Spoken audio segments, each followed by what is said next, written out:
Oigan, creo que estoy como muy medio, muy agudo. Y si me regalas poquito aquí adentro, yo creo que menos volumen. Gracias a Dios por este precioso tiempo que nos permite tener juntos, ¿verdad? Siempre lo digo, pero la verdad es que, bueno, no sé si es porque a mí me guste tanto, pero yo, eh, a mí se me haría muy raro, ¿no? Empezar sin esta presencia, sin esta rendición de nuestro corazón hacia el Señor, ¿verdad? Y creo que gracias, creo que para mí es un tiempo en el cual yo puedo, pues decirle lo que luego no le digo en la semana a nuestro Dios, ¿verdad? Y me llena de gozo poder hacerlo con ustedes. ¿Qué les parece si empezamos esta reunión un poquito menos de ganancia, mi Erika? Aquí arribita. ¿Qué les parece si empezamos con una oración esta mañana? Señor, te damos muchas gracias porque tú nos permites estar una mañana más aquí, Padre, para alabarte, para conocer de ti y para adentrarnos más en tu persona, mi Dios. Te pedimos que tú controles todo este momento, que tú guíes todo este tiempo, Señor, y que tú pongas en mi boca las palabras que quieras que sean dichas, que tú pongas en mi mente, Señor, todos los pensamientos adecuados para yo poder expresarlos esta mañana a tu congregación y que podamos irnos esta mañana transformados, cambiados, Señor, y cumpliendo el propósito y tu voluntad que tienes para nosotros esta mañana. Te lo pido en el precioso nombre de tu Hijo amado Jesucristo. Amén y amén. Amén, iglesia. ¿Cómo se llama la serie que estamos viendo iba a decir esta semana, pero en estas últimas semanas? ¿Cómo se ha llamado la serie, iglesia? Conociendo al Jesús de la Pascua. Y primeramente quiero mencionar y quiero darle a Dios las gracias de manera pública, que ya lo hice mientras preparaba la prédica, pero lo quiero hacer de manera pública porque pues esta serie o el motivo por el cual se creó esta serie pudiera sonar un poquito trillado, ¿no? Por las fechas que estamos por vivir nosotros como cultura, como creyentes. Porque esta serie nació a raíz de lo que viene siendo la Pascua y todo estas fechas que celebramos, ¿no? De fin de Semana Santo, de Semana Santa. Y cuando estábamos platicando eso, Javiercito, mi papá y yo decíamos, bueno, vamos a hacer esto. Y yo en mi corazón tenía como esa sensación de, va a ser otra vez la serie trillada, ¿no? Pero el Señor puso en el corazón de Javiercito, de manera muy adecuada, el título de Conociendo al Jesús de la Pascua. Y para mí el puro título ya cambia completamente la serie, porque además de estar recordando todo lo que nuestro Señor Jesús pasó antes de ser, o bueno, antes, durante y mientras estuvo en este proceso de la crucifixión, podemos, o yo por lo menos, y no sé si a ti te pasa lo mismo, pero he podido conocer detalles profundos, no nada más de lo que pasó alrededor de Jesús, sino características específicas de Jesús en esos momentos que elevan por completo el sentimiento de decir, de nada más leerlo por encimita, ¿no? Y te das cuenta el verdadero valor o vas descubriendo el verdadero valor de lo que fue para Jesús ese momento y de lo que es para nosotros lo que Él hizo en ese momento. Entonces yo le quiero dar gracias a Dios porque normalmente este tipo de análisis, este tipo de meditación en la palabra, se lo dejamos a los teólogos, ¿verdad que sí? Decimos, no, pues yo conozco la historia, ¿no? Y hasta ahí me quedo. Y ya que las personas que se meten, los grandes eruditos de la palabra, que investiguen y ya si me encuentro por ahí un video en TikTok, pues lo veo, ¿no? Pero yo mejor acá, por encimita. Pero en realidad esta serie lo que nos está haciendo es demostrarnos a la persona de Jesús en los momentos más difíciles de su vida. Y eso para mí es algo precioso. Y creo que el enfocarnos de esta manera nos hace entender dos cosas principalmente. Y ahorita todavía no empiezo con la prédica, más bien sigo agradeciéndole a Dios por lo que Él hace en este tiempo. pero a mí me ha hecho conocer por lo menos dos cosas muy claras. El número uno, y si lo quieres anotar, me muestra cómo Jesús es un verdadero ejemplo para nosotros. Y puede ser que esto ya sea algo que siempre se dice, que siempre se menciona, pero que nunca lo profundizamos, nunca lo tomamos tan en serio. Pero verdaderamente Jesús es un ejemplo de cómo es que nosotros tenemos que comportarnos. Y número dos, pues es eso mismo, ¿no? Le damos el verdadero valor a la obra redentora de nuestro Señor. Allá arriba en los bautismos hicimos mucho énfasis en que muchas veces nosotros creemos que podemos complementar y que podemos mejorar la obra del Señor. ¿Cómo pensamos que podemos hacerlo? Con buenas acciones, ¿no? Decimos, no, voy a hacer buenas acciones para ahora sí ganarme el cielo, ¿no? Pero la obra de nuestro Señor Jesucristo no puede ser ni complementada ni mejorada porque fue perfecta.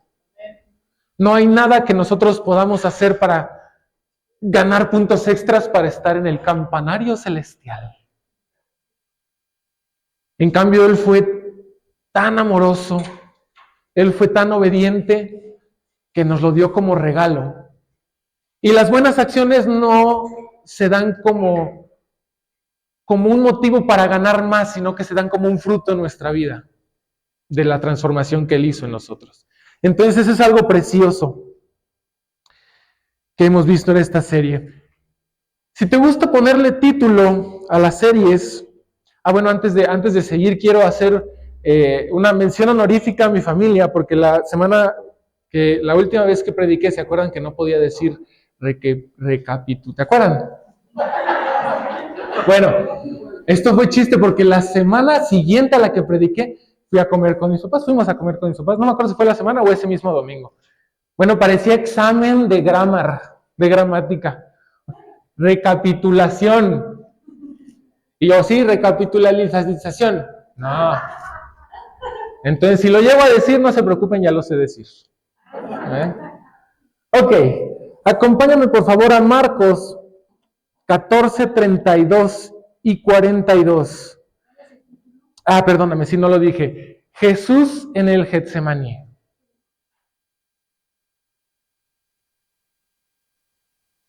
Jesús en el Getsemaní. Marcos 14, 32, 42. Si ya lo tienes, di. Marcos 14, del 32 al 42. Ok. Vamos a leer esta historia, iglesia. Vamos a leer lo que Jesús sufrió en el Getsemaní. Y luego vamos a analizar ciertos versículos que nos ayudan a conocer justamente, siguiendo con esta temática de la serie de conocer a Jesús, además de ver qué fue lo que sucedió en la vida de Jesús en esos momentos. Quiero profundizar en la persona de Jesús, en quién era y por cómo es que Él era, los actos que estaban sucediendo ahí son tan importantes. Entonces, versículo número 32, yo lo tengo en Nueva Versión Internacional, dice así: fueron a un lugar llamado Getsemaní, y ahí Jesús dijo a sus discípulos: siéntense aquí mientras yo oro. Se llevó a Pedro, a Santiago y a Juan, y comenzó a sentir temor y angustia. Es tal angustia que me invade, decía el Señor, que me siento morir. Quédense aquí y manténganse despiertos. Yendo un poco más allá, se postró en tierra y empezó a orar que de ser posible no tuviera él que pasar por aquella hora. Decía: Abba Padre, todo es posible para ti. No me hagas beber este trago amargo, pero no sea lo que yo quiero, sino lo que tú quieres. Luego volvió a sus discípulos y los encontró dormidos. Simón, le dijo a Pedro, ¿estás dormido? ¿No pudiste mantenerte despierto ni una hora?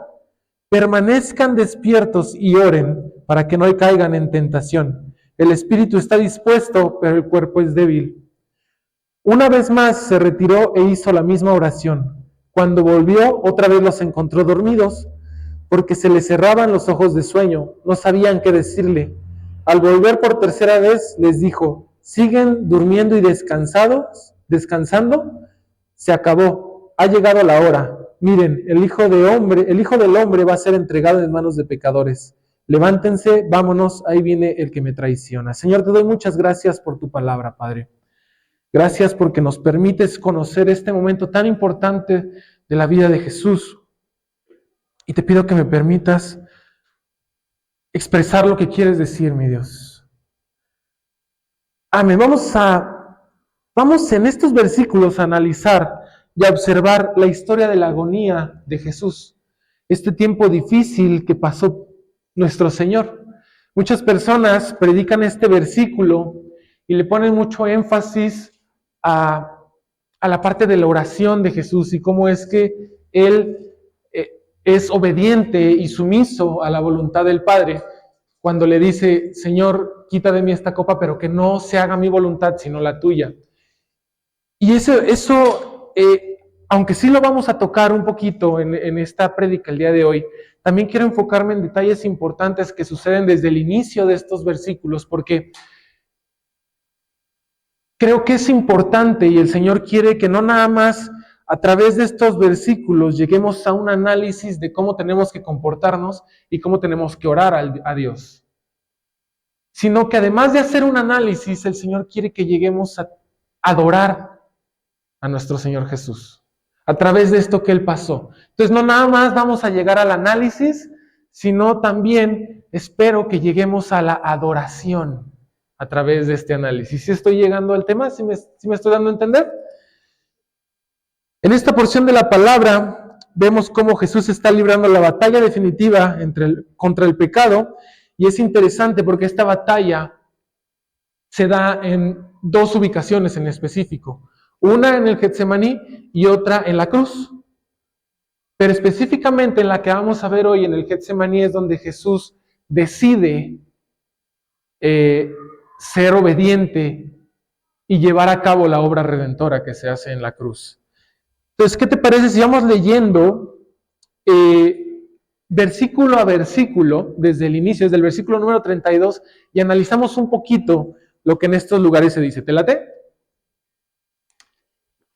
Versículo número 32 dice, fueron a un lugar llamado Getsemaní. En otros versículos se le dicen el lugar de los olivos o el monte de los olivos. Y Jesús le dijo a sus discípulos, siéntense aquí mientras yo oro. Es bien interesante esta parte porque cuando yo estuve leyendo e investigando un poquito acerca de este tema, también hablamos de esta historia en diferentes evangelios, y uno de ellos es Lucas. En Lucas 22:39 dice, Jesús salió a la ciudad y se fue al monte de los olivos, el Getsemaní, como era de costumbre. Y me llama la atención porque entonces este mismo lugar en el que Jesús ya acostumbraba a ir, en el cual se juntaba con sus discípulos para alejarse un poquito de la sociedad, ¿no? De las grandes multitudes, en donde podía hablar de manera privada con sus discípulos, este mismo lugar en donde pasaron tiempos preciosos de enseñanza, seguramente también de risa, seguramente también de convivio, después se convertiría en el mismo escenario en el cual Él sería entregado. A mí me llama mucho la atención porque entonces el lugar en el cual tú te sientas más cómodo también puede ser el lugar en donde tú te sientas más incómodo. Pero el Señor también me puso mucho en el corazón la parte de cómo era de costumbre. Y en muchas ocasiones y en muchos versículos de la palabra vemos que Jesús acostumbraba seguido estar en la presencia del Señor. ¿Qué tanto nosotros acostumbramos a estar en un lugar específico seguido en la presencia del Señor? Entonces, primero que nada, es muy llamativo para mí esta parte que diga como era de costumbre. Pero también este versículo, además de hablar acerca de la costumbre de donde se reunían ellos, me puso la incógnita de Jesús ya sabía qué es lo que iba a pasar en ese lugar. ¿Cómo es que Jesús iba a afrontar ese duro momento? ¿Cómo es que se iba a preparar en ese momento? Porque al final de este versículo le dijo a sus discípulos que la acompañaran mientras él oraba. Y aquí es donde me doy cuenta de que Jesús es completamente diferente a nosotros. Porque muchas veces cuando tú o yo tenemos dificultades, decimos nuestra frase célebre humana, es que tengo que darme un respiro. ¿Qué significa, iglesia, el tengo que darme un respiro para ti? Me voy a alejar un poquito, ¿verdad? Voy a ver las cosas como de lejitos, voy a buscar entretenimiento en otro lado para que mi mente se distraiga un poquito de la situación y luego, si me da tiempo y si no ya se solucionó solito, veo qué hago con la situación, ¿verdad? Y muchas personas lo que hacemos es irnos pues al entretenimiento, vámonos al cine, nos vamos de viaje. Algunas personas pues lo intentan ocultar dentro de cosas como el alcohol, las drogas, la pornografía, las adicciones. Pero ¿qué fue lo que hizo Jesús en su momento más difícil? Él fue a orar. Siendo sincero, si quieres no levanta tu mano, nada más piénsalo. En el momento más difícil que has tenido, en este año no, porque apenas van 3 meses, falta mucho, pero en el 2024, en ese momento más difícil, ¿qué fue lo primero que hiciste? No me lo digas, nada más piénsalo. ¿Verdaderamente pensaste en el Señor primero? ¿Oraste? Pues nuestro Señor en su momento más difícil se puso a orar. El Señor nos indica que la solución pasa por buscar a Dios en la oración y que en ocasiones tenemos que apoyarnos de la congregación para poder tener mayor apoyo en la oración. En ese momento que ya pensaste tú del 2024 más difícil, ponle tú que sí oraste. ¿Se lo compartiste a alguien de la congregación? ¿Le dijiste a las personas que más amabas dentro de la iglesia que estabas pasando por eso? Yo tuve una situación difícil en ese año y me acerqué con mi amigo Mario, con Lucy. La bendición de haber platicado con ellos lo que yo estaba pasando fue tremenda. Porque no se solucionó en ese momento, pero mi corazón descansó.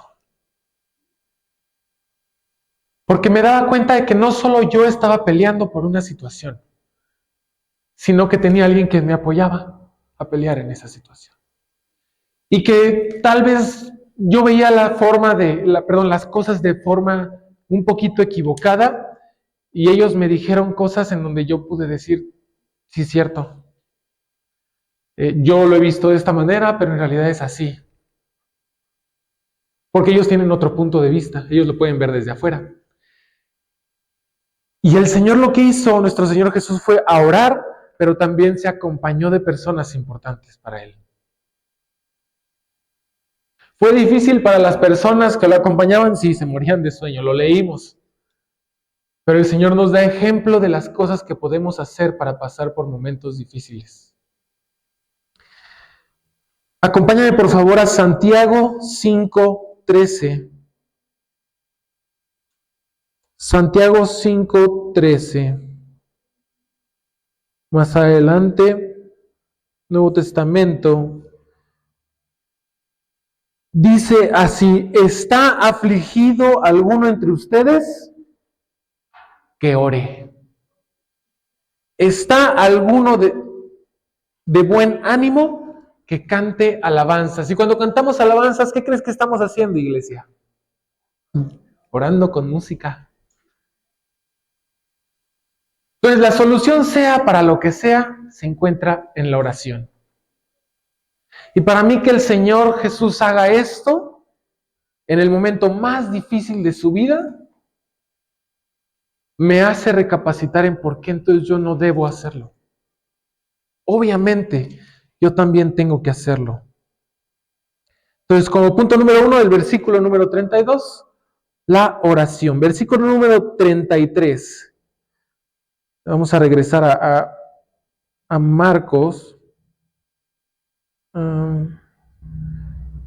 Permítame porque ya lo perdí yo. Ok. Marcos 14, versículo 33.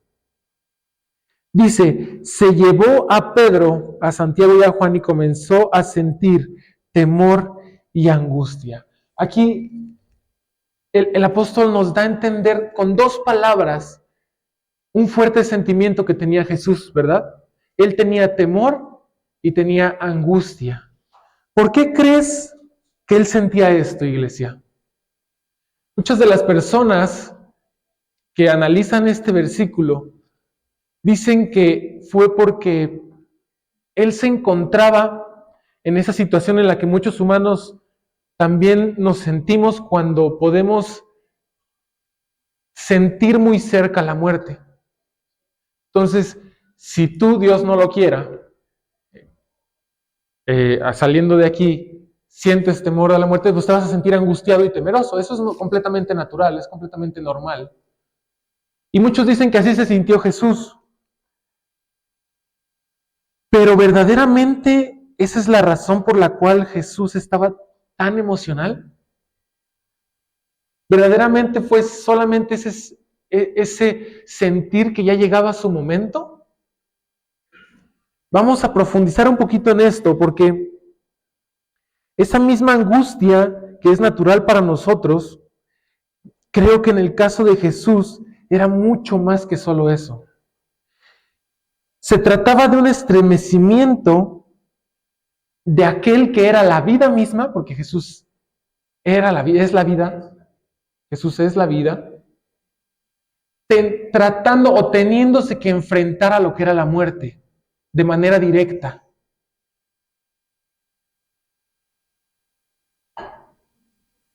Quien en ese momento se abatía era la vida teniendo que pensar en la muerte. Y para mí eso también es muy poderoso porque, bueno, ya veíamos también en la prédica de Javier que Jesús se hizo el cordero, ¿verdad? Y ese cordero tenía que tener varias características. Tenía que ser puro, sin mancha y sin pecado. Jesús era, en ese momento físicamente era puro, santo y sin pecado, con un alma completamente inocente. ¿Y qué fue entonces lo que llegó a su percepción? Porque déjame decirte que aunque él era 100% humano, también seguía siendo 100% Dios. Entonces él podía ver con extrema claridad, no como nosotros, lo que estaba sucediendo en el ámbito espiritual. ¿Qué pasa si tu iglesia estás trabajando en tu coche y te llenas de aceite? Te sientes sucio, te sientes mal. Jesús estaba completamente limpio en su alma. Y él empezó a ver y empezó a entender cómo es que todos los pecados de la humanidad iban a caer sobre él. ¿Cómo te sentirías tú si después de un tiempo en el cual crees que has estado resistiendo la tentación de hacer algo que no es la voluntad de Dios, por, no sé, un año, y de repente caes en la tentación? Te sientes angustiado, te sientes triste, te sientes frustrado. Pues Jesús, que era santo, completamente puro e inocente, estaba recibiendo el pecado de toda la humanidad. Y entonces en él empezó a crecer este sentimiento de angustia, en este sentimiento de no querer tener ese pecado en su vida. Porque además de todo no era pecado de él, era pecado de nosotros. Y entonces tener que enfrentar esa situación para él era muy angustiante. Y por eso tanto temor y tanta angustia en su vida. No puedo imaginarme lo doloroso que tuvo que ser para su alma tener tanta carga de pecado sobre sus hombros. Segunda de Corintios 5:21. Segunda de Corintios 5:21 dice: al que no cometió pecado alguno, por nosotros Dios lo trató como pecador, para que en él recibiéramos la justicia de Dios. El que no cometió pecado alguno entregó su vida para que nosotros pudiéramos tener el privilegio de poder estar con nuestro Señor. Es por eso, iglesia, que él sentía tanto temor y tanta angustia. Te digo, normalmente yo lo leía de manera continua. Pues sí, se sentía temor, pues cómo no, por lo que iba a pasar. Pero nunca me puse a pensar en la persona de Jesús en ese momento. Nunca me puse a conocer el momento preciso por el cual él se sentía de esa manera. Y entonces para mí ya cambia completamente todo. Porque entonces me doy cuenta de que no nada más es un amor que nosotros luego lo tratamos a la ligera, sino que verdaderamente él lo sacrificó todo por nosotros. Y en este lugar, en el Getsemaní, él decidió hacerlo. Versículo número 34 dice: es tal la angustia que me invade que me siento morir. Dijo, quédense aquí y manténganse despiertos. La única manera en la que nosotros podemos entender esta tristeza que sentía Jesús es darnos cuenta de esto que mencionábamos hace rato, de cómo él lo sentía verdaderamente. ¿Qué sería para el Señor sufrir de manera condensada por todos los pecados de los hombres? No cabe duda de que nadie nunca ha experimentado este tipo de dolor, eso me queda completamente claro. Y fíjate qué interesante, hay quienes, leyendo estos versículos, critican a Jesús por no ser el héroe que debía de haber sido, por no tomar la muerte con la actitud heroica. Y muchos también dicen que ha habido hombres que enfrentan la muerte de manera mucho más valiente, más digna. Pero me queda claro que personas que argumentan de esa manera son personas que no llegan a entender, que no llegan a comprender cuánto fue lo que Jesús sacrificó, cuánto fue lo que Jesús estuvo dispuesto a sacrificar en esos momentos. No han entendido lo que para Jesús implicaba la muerte. Porque déjame decirte, y seguramente tú te has dado cuenta de que una de las cosas que Jesús más disfrutaba era su relación con el Padre. ¿Estás de acuerdo conmigo? Él disfrutaba de sus momentos de oración, él disfrutaba de pasar tiempo con él. Y él conocía que Dios no tiene relación con el pecado. Y que si el pecado estaba llegando a su vida, por consecuencia, Jesús iba a estar alejado de su Padre. Eso era lo que implicaba más la muerte para Jesús. No el hecho de morir físicamente, el hecho de estar alejado de Dios. ¿Ves cómo va tomando otra forma esta porción de la palabra?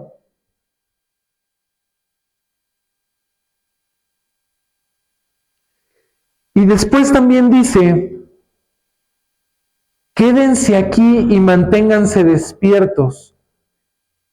Nosotros, últimamente lo que hemos estado analizando un poquito también cuando nos reunimos para ver el tema de las series y la palabra que se va a dar, hemos hablado acerca de cómo es que en la sociedad actual nos encontramos con este sentido de somnolencia, de estar apagados, de estar dormidos, ¿verdad?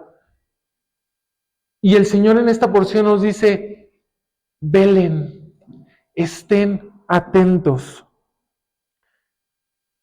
Esta somnolencia nos hace estar como embotados sentirnos embotados en nuestra alma y perder sensibilidad a lo que no es adecuado para Dios. A todo eso que va en contra de su voluntad, a todo el pecado, nos volvemos insensibles por estar apagados. Entonces, cuando estamos apagados, pues pecamos. Ay, me siento mal. Bueno. Y volvemos a pecar. Y volvemos a pecar. Y al final llegas a un estado de completa falta de interés si lo que estás haciendo está bien o está mal. Y el Señor, por eso, les dijo a sus discípulos en ese momento, estén atentos. Sus discípulos tenían mucho sueño. Su iglesia tiene mucho sueño. Y entonces su iglesia está apagada. ¿Qué debemos entonces hacer, iglesia? Nosotros, velar.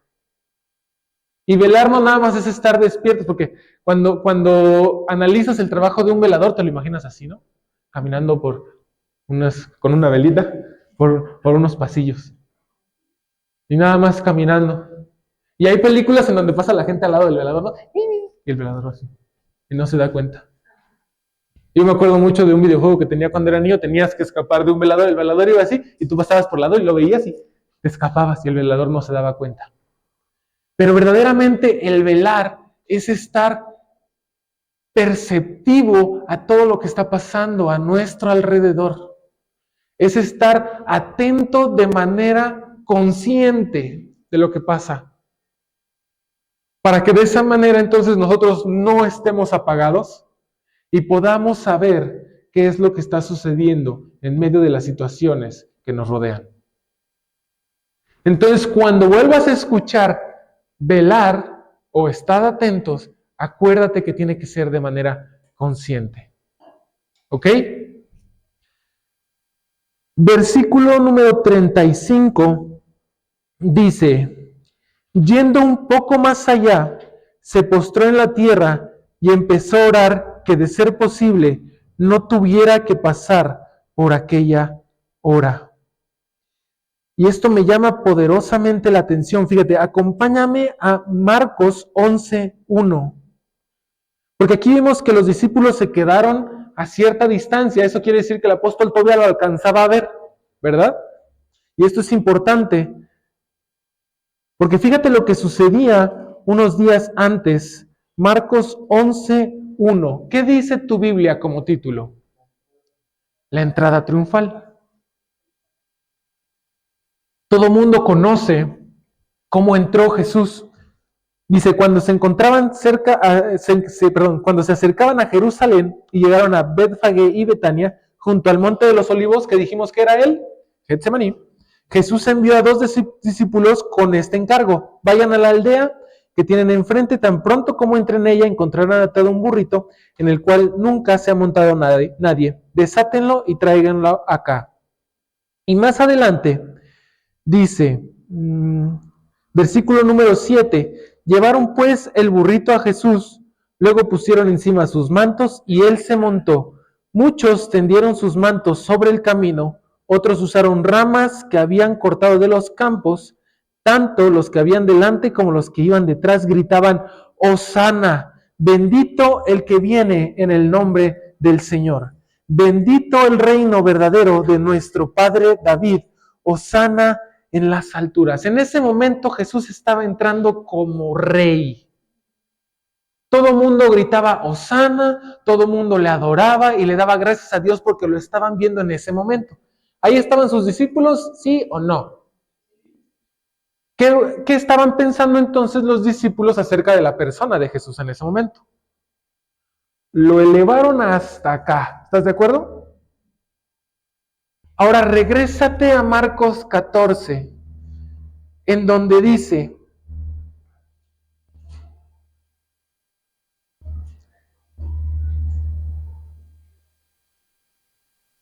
yendo, en el 35, igual, yendo un poco más allá, se postró en la tierra.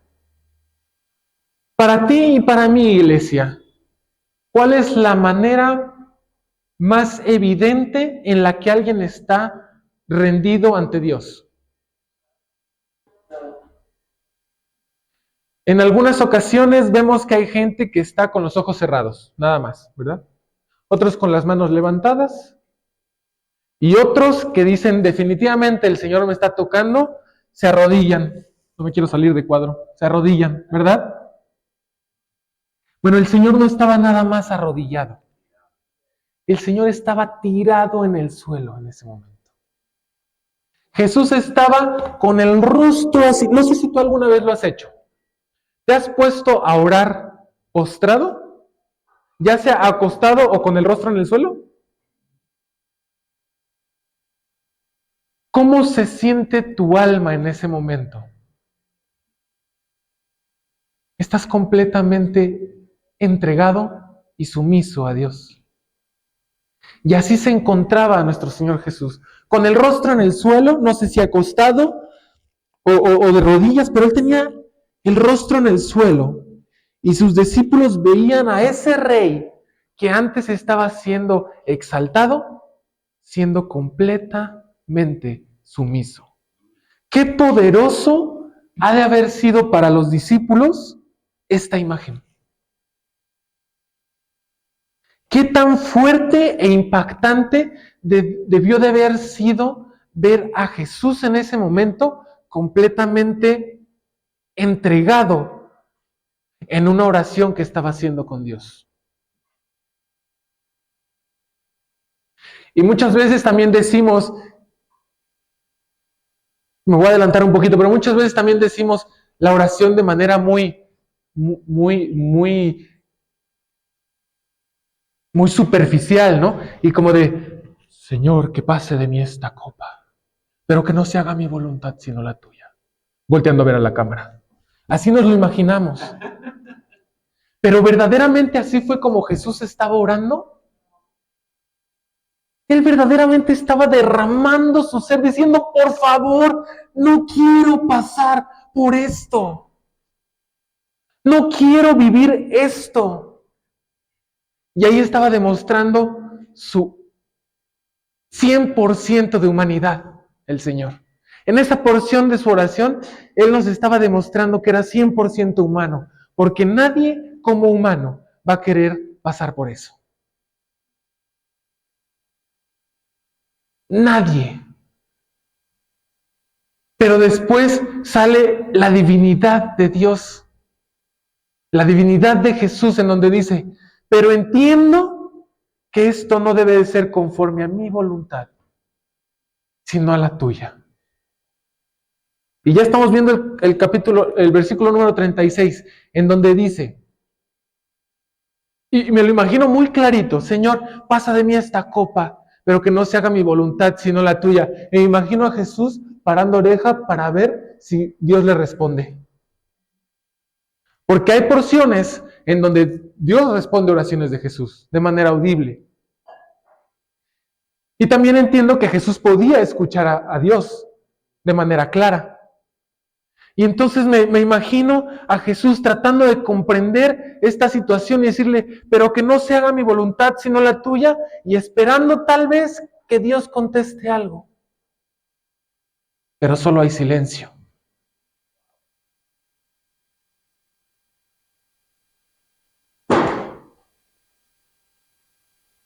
Y como decimos nosotros, el que calla otorga, ¿verdad?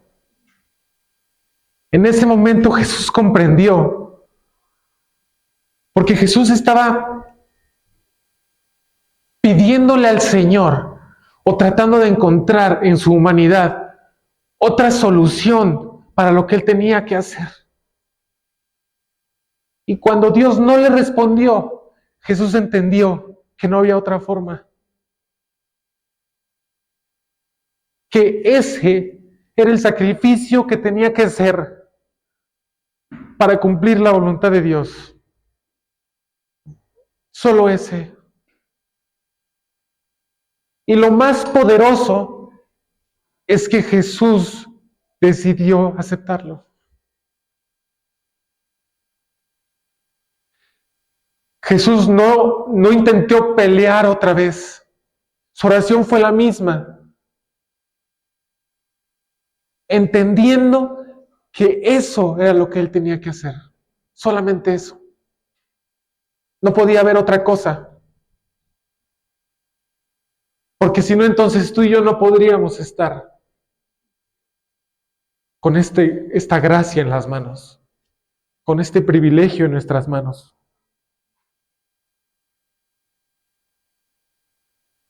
Qué impactante ver a tu rey,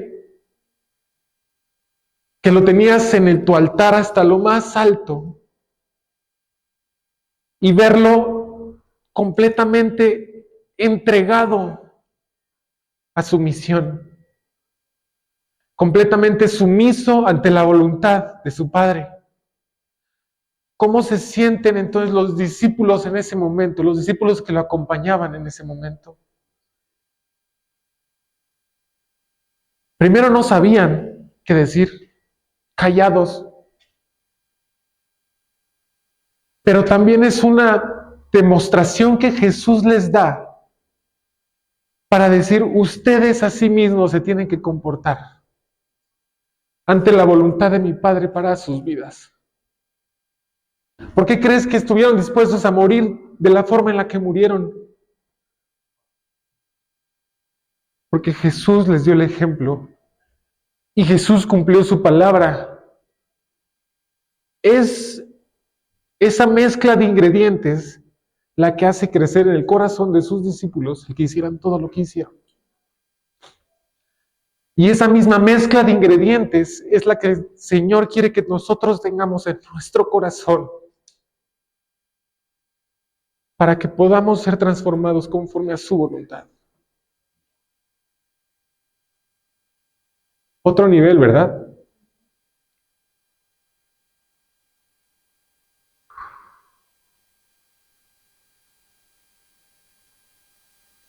Estos versículos, gracias, estos versículos, iglesia, son los que me hacen, de esta historia, son los que me hacen darme cuenta del verdadero interior de nuestro Señor Jesús. Y de cómo es que Él veía las cosas y de cómo es que verdaderamente el valor que nosotros debemos de darle a la obra que Él hizo. Porque sí, nosotros estamos conscientes de que Él llega a la cruz, muere por nosotros y resucita. Pero ese es verdaderamente todo el valor que vale. O tenemos que darnos cuenta de lo que verdaderamente Él era, de lo que verdaderamente Él piensa y Él ve la vida, para que entonces tú y yo verdaderamente rindamos nuestro corazón de manera genuina.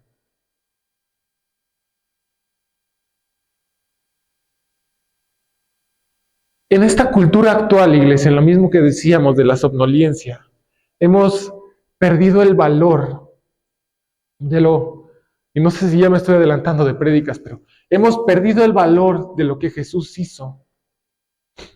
Y aunque tú y yo creamos en Él, seguimos pensando de que en lugar de que valga millones, vale 100.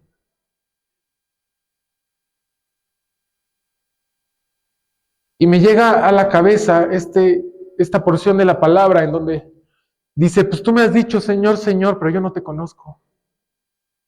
Porque verdaderamente, aunque estemos diciendo que creemos y que valoramos lo que hizo nuestro Señor Jesús, ¿verdaderamente lo hacemos con el corazón? ¿De la manera adecuada? ¿Contemplando verdaderamente lo que vale espiritualmente su sacrificio?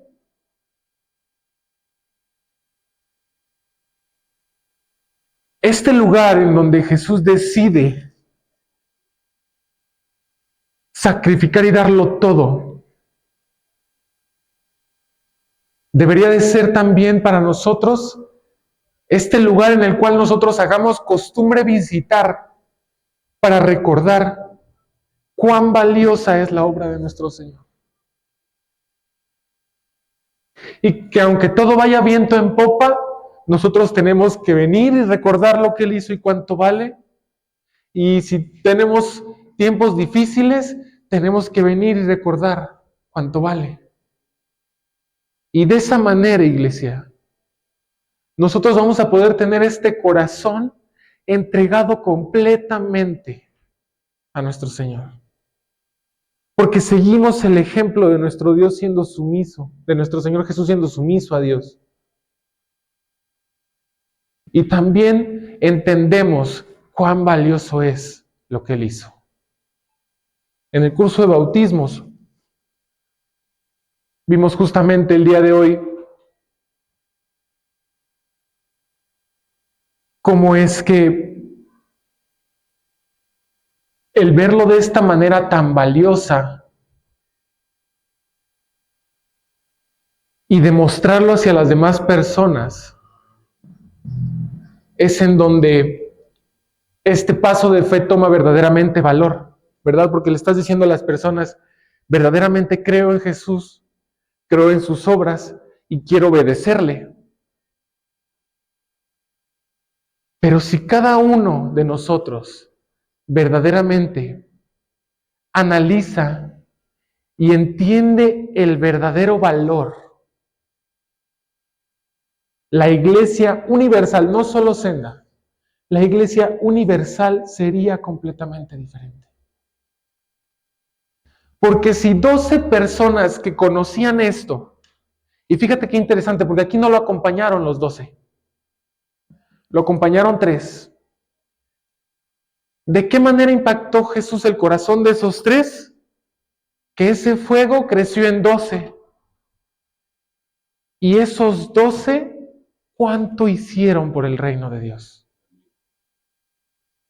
Ahora, nosotros aquí somos más de 12 personas que creemos en Él, ¿verdad? Si tuviéramos ese mismo corazón en donde valoramos verdaderamente lo que Él hizo, ¿qué impacto tendríamos en el mundo? Cada quien con sus dones, me queda claro.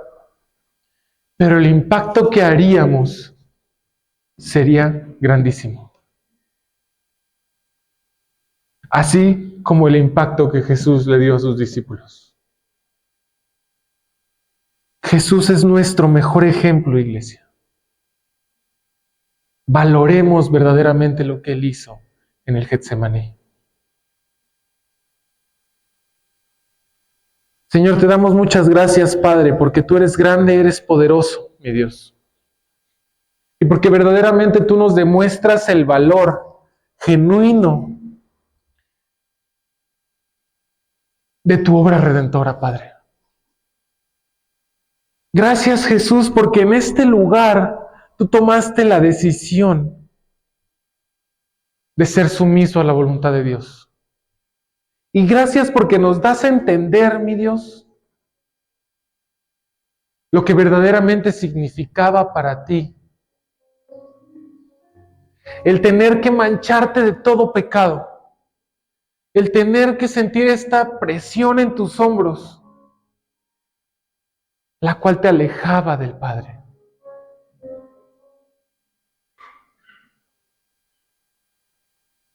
Impacta de manera poderosa mi corazón, Jesús. El que tu mayor temor no haya sido los dolores físicos que ibas a sufrir, sino que tu relación con Dios se iba a romper por un instante.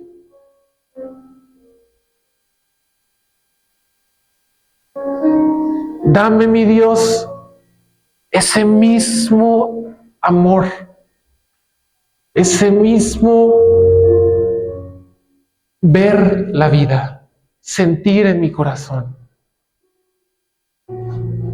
Y permíteme, Señor, valorar de manera correcta, de manera adecuada y entender qué es lo que significó para ti.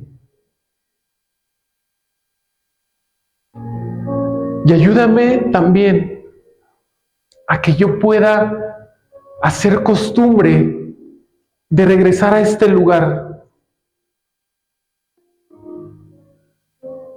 de no perder de vista, Señor, el Getsemaní en mi vida, de no perder de vista lo que Jesús hizo en este lugar.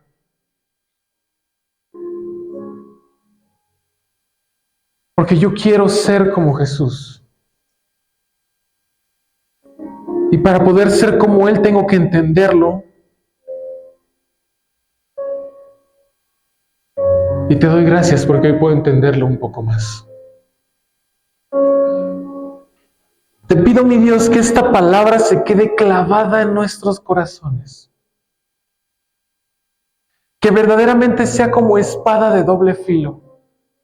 Que aunque muchas veces hablamos de esa espada como algo que nada más entra y nos deja la palabra en el corazón, que verdaderamente, Señor, sea palabra que cuando entra nos haga sentir el verdadero valor de la misma. Que verdaderamente podamos sentir cómo es que vas transformando nuestro interior con ella.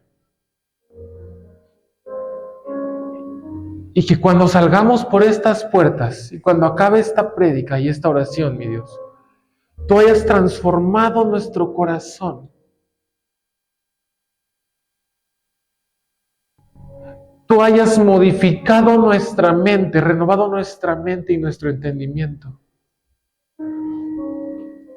para comprender cada vez más tu amor, tu santidad y lo que verdaderamente significa la obra redentora para mi vida.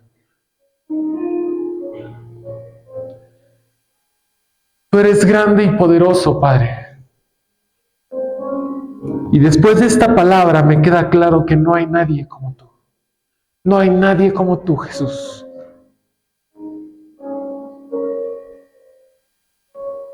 Te amo, Señor, y te pido que tú sigas gobernando mi vida. Amén y amén. Que esta palabra, iglesia, siempre esté guardada en tu corazón. Y como dice Josué, medítala de día y de noche. Hoy vimos algo, mañana el Señor nos va a decir otra cosa. Pero siempre guárdala en tu corazón. Que Dios te bendiga grandemente, iglesia.